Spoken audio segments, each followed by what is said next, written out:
జగిత్యాల జిల్లా రాయికల్ మండలం వీరపూర్ గ్రామంలో బీజేపీ రాష్ట్ర నాయకులు ముదుగంటి రవీందర్ రెడ్డి ఆధ్వర్యంలో ఆయుష్మాన్ భారత్ యోజన ఉచిత దరఖాస్తు నమోదు కార్యక్రమం నిర్వహించారు। ఈ సందర్భంగా బీజేపీ సీనియర్ కార్యకర్త శనిగరపు స్వామి మాట్లాడుతూ నిరుపేదలకు మెరుగైన వైద్యం అందించడానికి మోడీ ప్రభుత్వం కంకణం కట్టుకుంది అన్నారు। గతంలో 2018లోనే ఈ పథకం అమలులోకి వచ్చినా రాష్ట్ర ప్రభుత్వం దీనిని అమలు చేయకుండా పేదల ఆరోగ్యంతో ఆటలాడుకుంది అన్నారు। నిరుపేదలకు మెరుగైన వైద్యం అందేలా 2000 పైచిలుకు వ్యాధులు 5 లక్షల రూపాయల వరకు మోడీ ప్రభుత్వం ఆసరా కల్పిస్తుందని అన్నారు। ఈ కార్యక్రమంలో నీలి మధు, సుందరగిరి గంగాధర్, నీలి మహేష్, కంచర్ల సురేష్, మాదా రాజేశం, నీలి నర్సయ్య తదితరులు ఉన్నారు।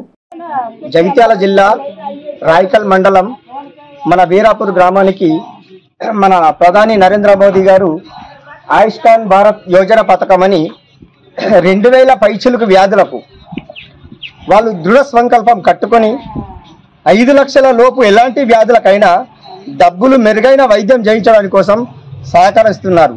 2018 సంవత్సరంలోగా మన కేసీఆర్ ప్రభుత్వం ఉన్నప్పటికీ కూడా మన మారుమూల గ్రామాలకు ఈ భారత్ కార్డు అనేది తెలియకుండా పోయింది।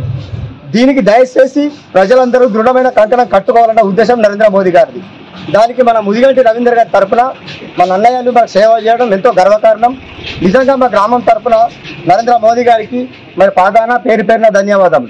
జై హింద్, బోలో భారత్ మాతా కీ జై।